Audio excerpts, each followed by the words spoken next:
আসসালামু আলাইকুম everyone, welcome back to my channel Panchmishali Rannaghor. আজ আমি আপনাদের সঙ্গে শেয়ার করব বড় তেলাপিয়া মাছ দিয়ে পটলের একটা ঝোল। এই গরমের মধ্যে এরকম হালকা পাতলা ঝোলের তরকারি খেতেই ভালো লাগে এবং খাওয়া উচিত, শরীরের পক্ষে খুবই ভালো।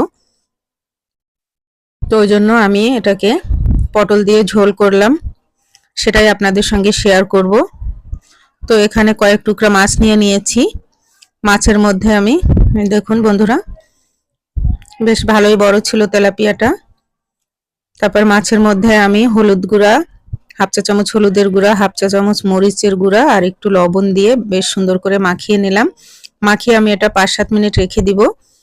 আর এখানে আমি পটলটা জাস্ট মাঝখান দিয়ে ফেলে নিয়েছি, কেটে নিয়েছি এখানে। এখন কড়াইয়ে তেল গরম বসিয়ে দিলাম। তেলটা গরম হলে মাছের টুকরাগুলো এখন এক এক করে এখানে দিয়ে দিব।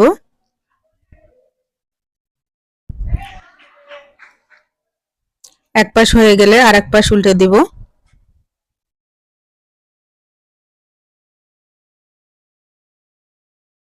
একটু লাল লাল করে ভেজে নিয়েছি, এটা এখন তুলে নিচ্ছি। ভাজা হয়ে গেছে দেখেন বন্ধুরা, এই পর্যায়ে রেখে দিব। এখন এই তেলের মধ্যে আমি এখানে 8-10টা কাঁচামরিচ এবং বড় সাইজের 3টা পেঁয়াজ ব্লেন্ড করে নিয়েছি। আমি সব সময় যে কোনো তরকারিতে আমি কাঁচামরিচটা ইউজ করি বেশি, কারণ কাঁচামরিচটা খেলে শরীরের পক্ষে ভালো, শুকনো মরিচ খুব একটা ভালো না। আর এখানে দিয়ে দিলাম 1 চা চামচ রসুন বাটা, হাফ চা চামচ আদা বাটা, হাফ চা চামচ হলুদ গুঁড়া, স্বাদ মতো লবণ দিয়ে মশলাটা ভালো করে কষিয়ে নিব। মশলাটা খুব সুন্দর করে আগে কষিয়ে নিতে হবে। মশলাটা কষানো হলে এর মধ্যে এখন পটলগুলো দিয়ে কষাবো। আমি অবশ্য সামান্য একটু মরিচের গুঁড়া মাছ ভাজার সময় ইউজ করেছিলাম, মাছে ম্যারিনেট করে রেখেছিলাম।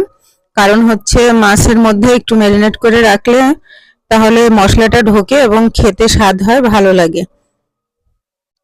তো বন্ধুরা, আমি এটা ঢাকা দিয়ে দিয়ে মানে সবজিটা সুন্দর করে কষিয়ে নিব। ঢাকা দিয়ে দিয়ে কষাবো। সবজি থেকে পানি বেরিয়েছে, পটল থেকে ভালোই পানি বের হয়, সেই পানিটা দিয়েই কষিয়ে নিব। দেখুন বন্ধুরা, এটা প্রায় কষানোর সাথে সাথে প্রায় হাফ হয়ে গেছে, 50% এটা কুক হয়ে গেছে অলরেডি। এখন আমি এর মধ্যে পানি অ্যাড করব। এখানে আমি আরেকটু লবণ দিয়ে দিলাম, লবণটা কম লাগছিল তাই দিয়ে এখন আমি এর মধ্যে পানি অ্যাড করব। পানিটা অবশ্যই গরম পানি হতে হবে। আমি পানি দিয়ে দিলাম, ঝোলের পানি দিয়ে। এখন আমি ঢাকা দিয়ে এটাকে ঝোলটা ফোটানোর জন্য অপেক্ষা করব। আমার ঝোলটা ফুটে এসছে। এখন এই পর্যায়ে আমি মাছগুলো এখানে দিয়ে দিব।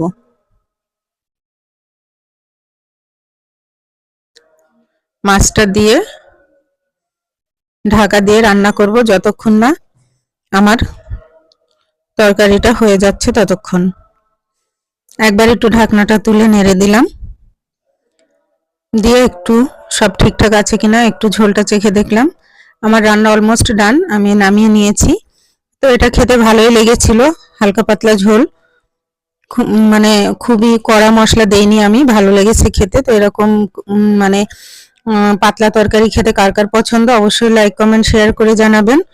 ফেসবুকে দেখলে ফলো, ইউটিউবে সাবস্ক্রাইব করে আমার পাশে থাকবেন বন্ধুরা। আজকের মতো এখানেই, আল্লাহ হাফেজ, আসসালামু আলাইকুম।